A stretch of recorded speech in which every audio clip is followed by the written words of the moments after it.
So first I just wanted to say welcome. I'm Gillian. So welcome to the online private view for the Walter Wolf Gallery in Guildford Street, Brighton, as part of Artist Open Houses. So Mark Walter and I live here, and we're giving over the ground floor of the house to being an exhibition space during this time. And so the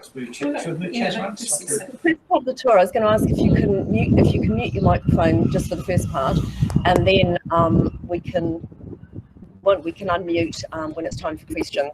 That's all right? Okay. Now, can you see this? Can you all see the screen? I should just ask you to mute, then I'm going to ask if you can see everything properly. So we're recording the tour this evening, and we'll be uploading it and making it available for people to view later. And we'll also be recording a separate kind of online tour as well. Oh, I'm mute. Oh, I don't know. Does anyone know about these things? You guys all good? Yeah. Please mute, everyone mute your mics. Yes. Oh. Yep, okay. So Mike's just messaging just to make sure everyone can mute your microphone. We've got people joining. Mute. Okay, that's all right. Don't worry about the Mics. Right. Okay. So now we're going to head inside. So welcome to the house.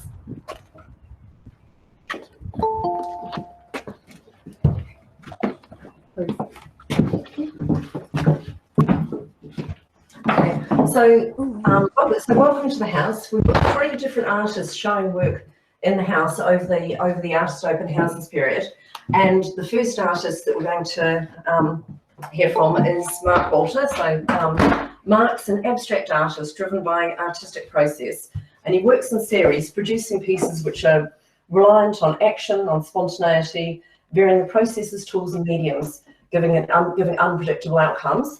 So I'm just going to hand over to Mark to speak now, and I'm just going to grab the laptop myself to try and.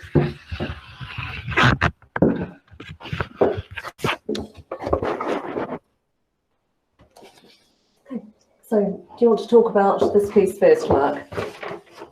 Hi. So this work is part of my MA show from last year. First chance to get to show it. And it's all about process. And this was, I use like found objects to make this work, and it's ink on paper. Okay, so the title of that one is Death in Parallax? That is Death in Parallax, yes. Indeed. And the size of all of these pieces, they're originally 40. I've got 42 by 59 centimeters. That's right. But they're 50 by 70, I think, now that they're framed. That's correct. Okay, excellent.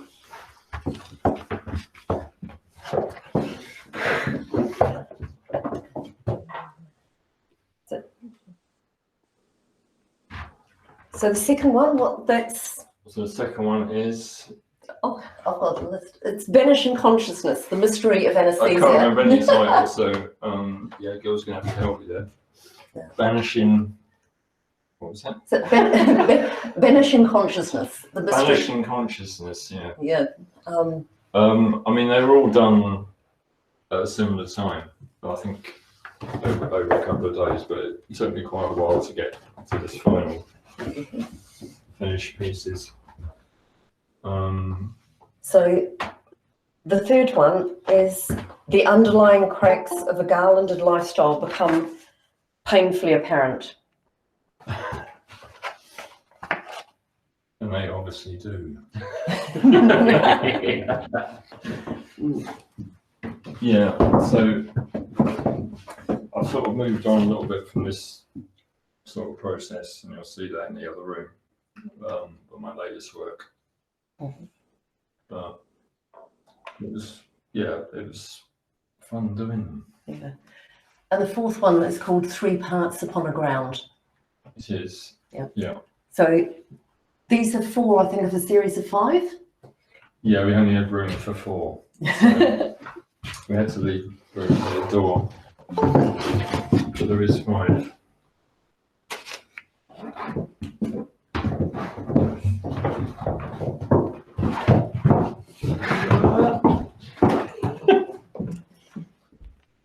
Okay, so the second artist that who's showing here is Chrissy McLaughlin. She's not actually at the house this evening, but she's hopefully with us online, and she's provided me with some information about her work for this evening. So Chrissy McLaughlin, she's an artist whose sensibility is directed to observe the marginal and peripheral in nature and the environment. Chrissy's intrigued by the tensions, structures and material qualities created by the transient nature of this artificial layering in urban and rural environments. So the first work that we're looking at here is called Don't Imitate Me, and it was painted in 2019. And Chrissy's process, I beg your pardon. So the creation and the motivation behind the whole body of work that you'll see this evening was driven by Chrissy's desire to leave her outcomes as open as possible and not to seek perfection, only honest, unexpected results. So the prevailing sentiment was that the paintings would find their own rhythm and purpose in multiple grooves. So Chrissy often uses masking tape to create complex internal structures within her paintings, but in this body of work, she's used the tape in a counterintuitive way, acting as a stencil until the point of removal, removing it when the paint is still wet, allowing it to cross over its preset boundaries and enabling a more subtle and fluid presence. This particular work, actually, Don't Imitate Me, is the largest of the works you'll see at 81 by 122. The next work, which Sam's just come across to, is called Etienne, and that was also painted in 2019. It's 78.5 by 93.5 size, framed, and this painting was developed over a period of 4 months, and it was a very challenging painting to resolve with its multiple layers, eventually achieved by introducing this multifaceted bronze shape to the final layer, which gave the illusion of movement across the picture plane while also anchoring it. The title of the painting was chosen in part after a chance conversation with a French academic on a train to Paris, and the origin and meaning of the name in French is crown.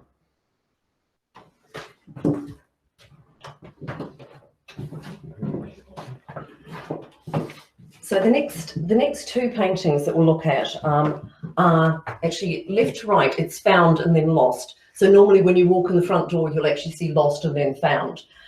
They're both 65.5 by 65.5 framed, and they're painted in 2019. And the first painting that you saw, Don't Imitate Me, and also Found and Lost, and some paintings we'll see in the next room, they've got a less stringent than usual technique with less control over the dripping technique. So that's allowed the weight of the paint to flow at different rates over the surface and promoting the kind of happy accidents and facilitating unexpected pathways within the work. So these are so we've got 4 works by Chrissy in the hallway and 4 works by Mark in the hallway.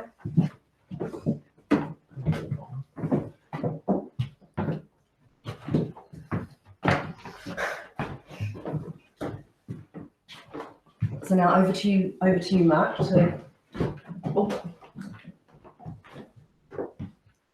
So I can't remember any titles. So. Oh, okay. No, that's fine. It's called An Iceberg Through a Slaughterhouse Window. It's been a busy day. Yes. So Iceberg Through a Slaughterhouse Window, and it's painted this year, 2021. And I've got as my notes that it's acrylic paint, ink and spray paint on canvas. It certainly is. And well, yeah, this was an old painting.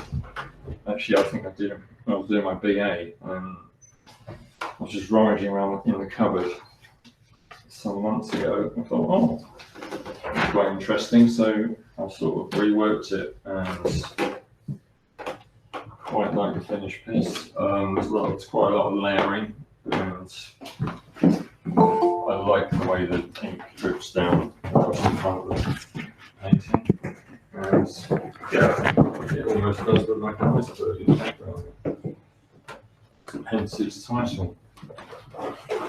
So that is size.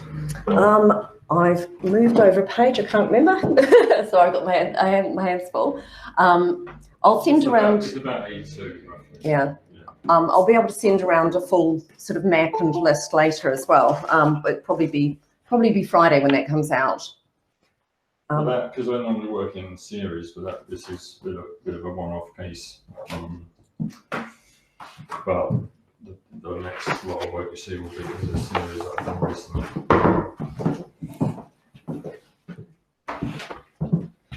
Go first, Mark.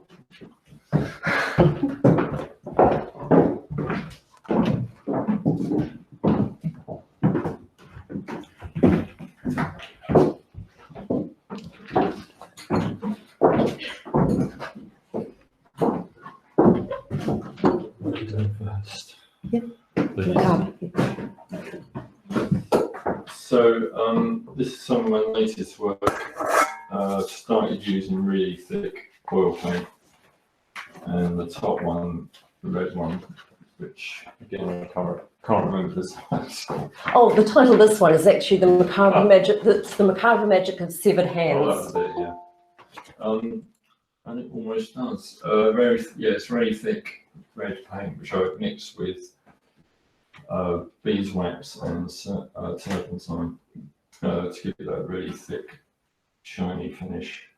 And actually, you can touch it; it sort of springs back, which I quite like. But it is dry. Yeah. Yeah, they're quite small. They're sort of 30 centimeters by the same. Yeah. And the one below, which looks a bit like AstroTurf, that again is mixed. The very bright green paint mixed with turpentine beeswax. That gives it all these sort of cratery-like bits and pieces, as a technical term for you, in the painting, which I really like. That one's untitled at the moment, I think, still, isn't it? Apparently it's untitled, I haven't had time to give it a title, but it will have one by the time the show starts on Saturday. Right, moving to a much bigger piece, which I did last year. I think I did a lot of work when I was doing my this is one of the pieces which I had to roll up to have space, so I unrolled it for the show. Yeah. And this was done with a sort of pastry flower cutter, basically working it across the canvas using acrylic paint, and there's spray paints. There's lots of layering here, which I try to do in all my work, and it's also been a bit of sanding. I like this light dark techniques. It's been like that, but yeah, it's quite interesting piece. I think there's lots going on. So that one's still untitled. That's what you never got around to naming it yet. But it's actually you were saying it's quite big. It's actually 152 by 152 centimeters. So it's actually so it's really quite a large work. And we managed to get two in the dining room. Yeah. So moving on to the one next door, that again spray paint, acrylic spray paint mainly, and on top of acrylic paint, and it's all the pumpkins I've got. Again done at a similar time. I was experimenting with a lot of spray paint last year, so it's probably one of my favourite pieces. I really like the rough. It's quite a rough texture, and almost looks a bit foggy. Like a foggy night. Well, the title. Sorry, I'm just talking from the light. The title in front of this one is "At Night the Fog is Thick and Full of Light and Sometimes Voices." So that was a 2020 painting. Yeah. So again, that's same size, so 152 by the same. And I like to work on quite deep canvases, because I did sculpture my BA. So I think a lot of my work is quite sculptural, almost 3D. Mm. If we move on to the two in the corner, the top one, which looks a bit like squash blackcurrants, and you can actually push it. I quite enjoy that. Again, that's got a lot of paint on it. I don't know how many, about 7 tubes of oil paint, I think. Again done, so this is part of the new series. I've done about 9 of them. Some are still work in progress and some are not even dry yet. But anyway, these two are.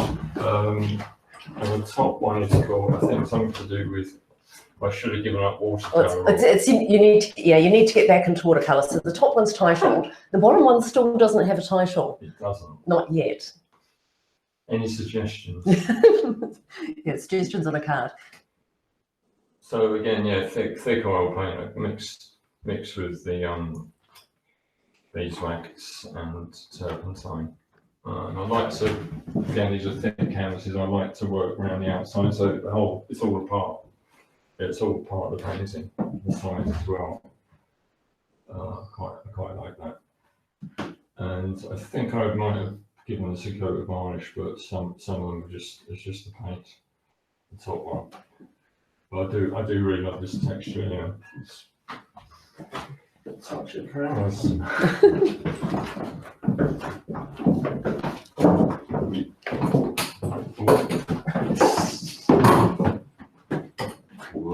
Right, do a quick untangle. There we go. Okay. Okay. So the next. moving around. If I get to hold it for a second. Yeah. So the next 3 paintings are more paintings by Chrissy McLaughlin. So the first one of these is called Red, and it's painted in 2020, and it's acrylic on canvas, and it's 78.5 by 93.5 centimetres framed. So this painting reflects Chrissy's desire to express in colour form the fragility and the transient nature of life and love. So that's quite different in terms of the colours and the set. And one of the things this has obviously very much in common with the entire body of work is where Chrissy has used a dry brush to spread and to move the paint around the canvas.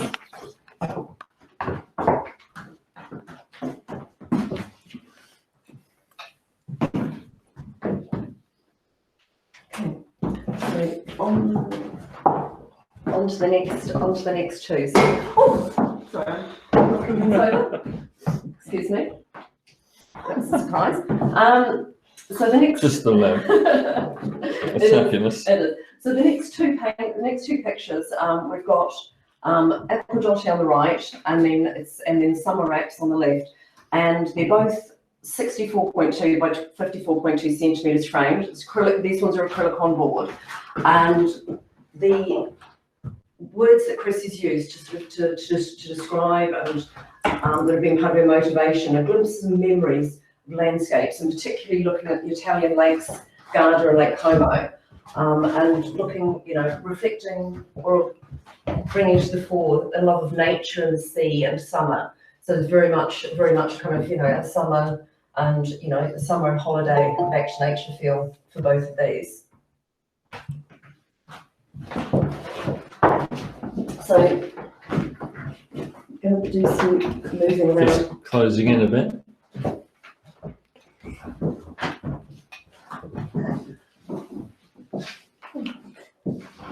So what I'm just going to do is move that. I think someone should be filming us filming this. Quite amusing. Definitely.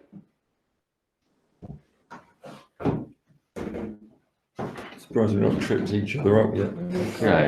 So before we go into the front room, I just want to talk briefly about the third artist who's showing as part of Artist Open Houses. So Zoe Toulon has got 1 foot in the conceptual, 1 foot in the visual, and 1 foot in the everything in between. So her work primarily centres around live social practices with time and the links between it and our understanding being constant concerns. Zoe values drawing, which forever places us in the right here and right now. And so we'll go through into the lounge and meet Zoe. And she happens to be here. Wow, amazing. Ah, Zoe. hello. Hello. Hello. I feel like I've been there for ages. And also there was amazing shadows and stuff watching you. So yeah, I've had That's great. like a kind of puppet theatre. There we go. going on.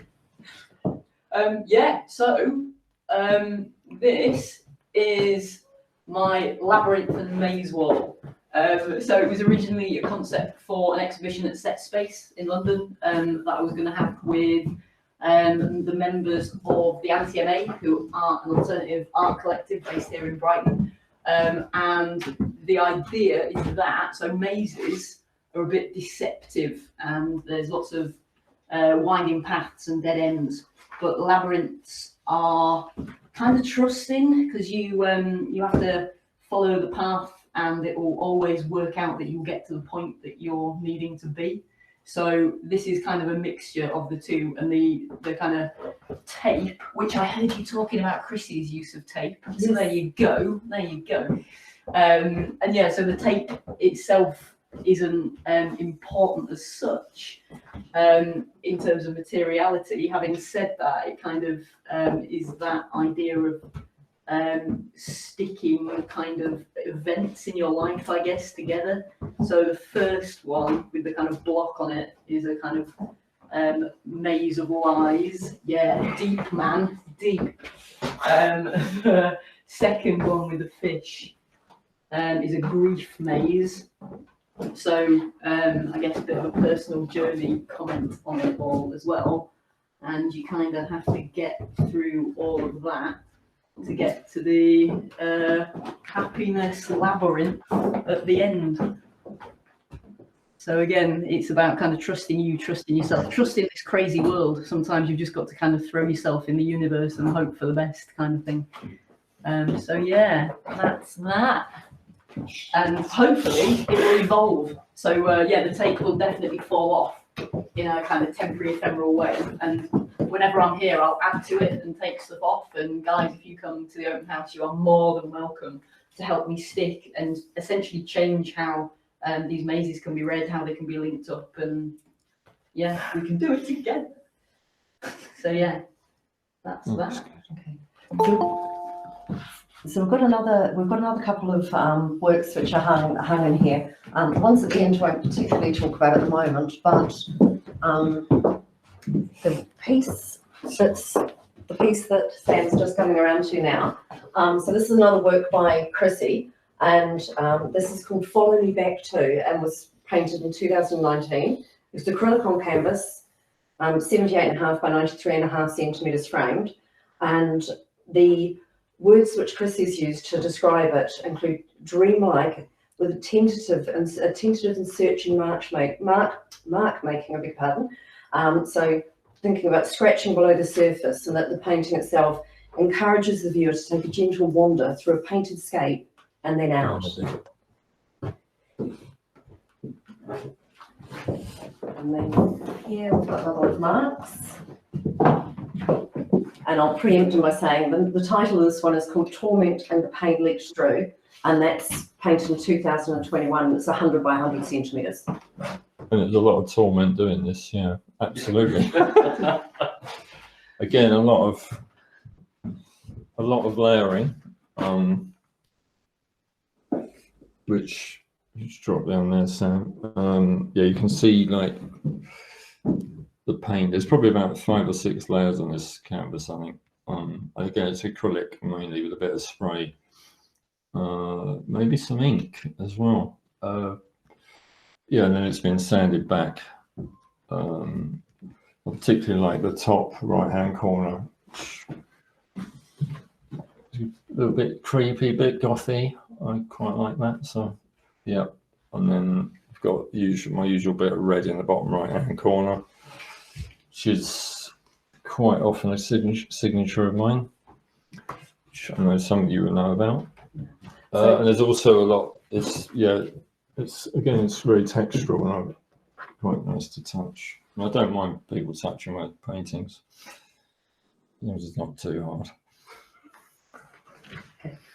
So in addition to the work, the maze work by Zoe, we've also got a video work by Zoe on repeat during the artist open houses, and she's also prepared not very easy to light some acrylic fish, and we've got to hope to maybe create some more fish during the coming 5 weeks as well over the open house weekends.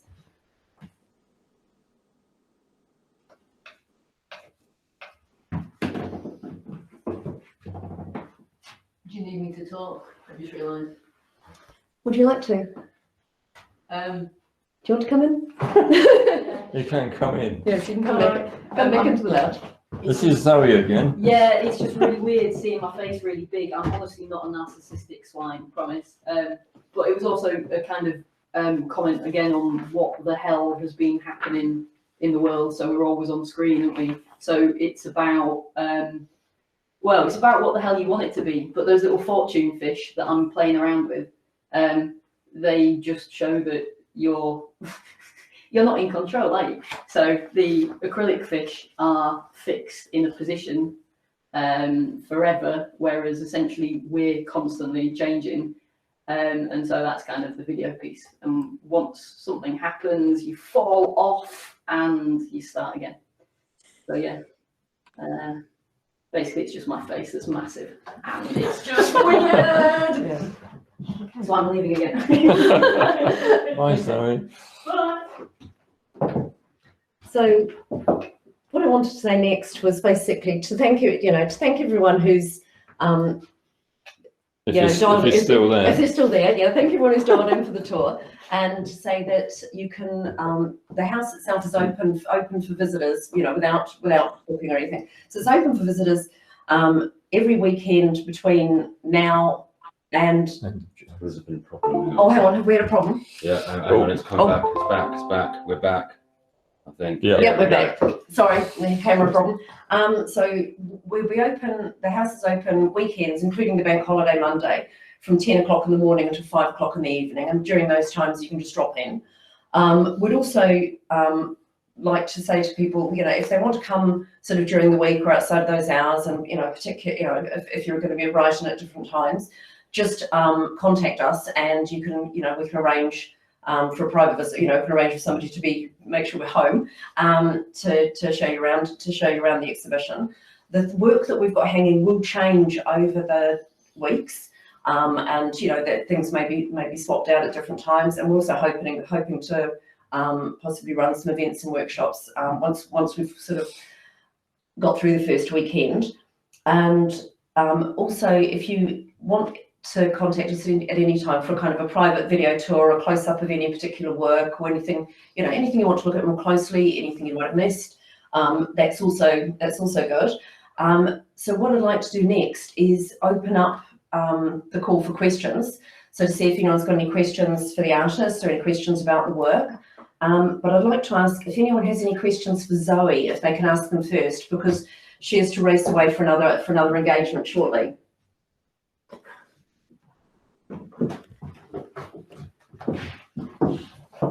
No, It's gone quiet. It's gone quiet. Are you there? Are you there? Any questions, anyone? Hi. I'd Hello. like to ask Zoe a question. Yep. And so she mentioned about the Yes, you, Zoe. Yes. Hello.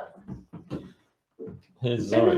Oh God, in front of, look, also I've got a really small head, so this looks even stranger. What's the, hi? hi Zoe. So you mentioned your tapes that connected Oh, the, it's Jane. can you hear me? Yes, go we for can hear it. you, Jane. Okay, so I didn't quite understand. Were you saying that you want people to sort of do things to the tapes if they come and visit the show? Yeah, when we have, so I'm doing an art piece at Oddfest this weekend, which is an awesome festival in Somerset. Come if you're there, I'll meet you. But yeah, so after this weekend, I'm going to be here every weekend when it's open. And so yeah, we can do interactive workshops and stuff. And so yeah, we can have a play with tape. And yeah, the idea of my work in general is ephemeral and ever changing and very participatory. That's kind of how I roll. So yeah, the idea of kind of working on the wall, we can have a play around together. So yeah, that was what I meant, if that's answered your question. I think it has. Thank Yeah, you. wicked. Thanks, Jane. If I may, so Zoe, I love your work. I haven't seen it before, so thank you so much for sharing. I wondered, well, actually, my question was how long you spent on the maze, but actually it was more about how long you spent on putting it together. But where did you start? Which piece was the first bit? So my work, so I've got a kind of live-based social practice. So the kind of any kind of event in the world, if you like, spawns an idea. But everything at the same time that I do comes from, just as everyone's anything does, comes from me, I guess. So then I've gone through a lot of weird stuff. I guess everyone has, but obviously my idea of what that is going to be kind of internal, I guess. So when I think COVID and everything hit, everyone was going literally through a very weird kind of maze, not labyrinth, because, well, I won't get into it, but yeah, maze of not just emotion, but very real navigation of the world. So that coupled with stuff that I was dealing with at the time, yeah, kind of spawned the idea. So I always start with the idea, I guess. It's always a concept, hence 1 foot in the conceptual, and 1 foot in the visual, 1 foot in the everything in between that Gil said at the beginning. So yeah, I always start with the idea, and in this particular case, it was, as everything has been for ages, it was lockdown, and like I say, that navigation, literal navigation. So yeah, I could have just got a pigeon, tied something to its leg and set it free, but yeah, I went a slightly different route. Does that make sense? Does that kind of... Yeah, yes, and also no, but that's also good. Yeah, definitely. We should have a beer. You sound like someone I'd like to have a chat to. Sounds good. So, do we have other questions for Zoe? That was it. How long did you spend on the maze? That was it, wasn't it? How long do I spend? Yeah. How long did you spend on it? You You answered want a that. definite, That was just another question. unit of, all right, okay. Well, again, that's life, isn't it? I mean, as long as I live. Well answered. Okay. Well, that Good sounds answer. reasonable. Yeah. Okay. So I was just thinking. I know you've obviously got to run away to Somerset. Does anyone else have any other questions? Does anyone else have any other questions for Zoe before she wants to head off to the West Country? How big is my head? I can tell you that, definitely unit of measurements, yeah. Okay. Cool. No? Okay. Cool. Thanks, guys. So Thanks, Zoe. so does anyone have any questions for Mark? No, please not. Oh, come on, you love questions. Ooh. Any questions from us? Any questions for Mark? No? You're quiet? Never mind. No, I do actually. So I feel like I'm hogging the floor, but you know, I knew your work from before, and actually this kind of coming away from the page, is that we call it, coming away from the canvas, is quite new, I think. When did that start and why? That textural where you can touch it and get into it. Right, so I have been doing that for quite a few years, but maybe not as paint as thick as that. That's probably the thickest. But a lot of my work in the past has been like rubbing it back, layering. But I just wanted to do more with thick paint and then pesto. And yeah, so other artists that I've seen, I've liked their work. So it was Zebedee Jones's one. Uses similar. His work's very textural and layered, and yeah, I suppose it came as well from the sculpture, which as I said earlier, I did my BA in.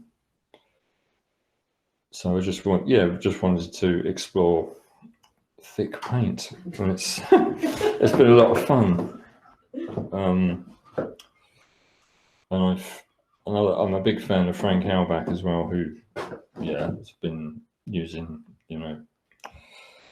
pesto paint for many years.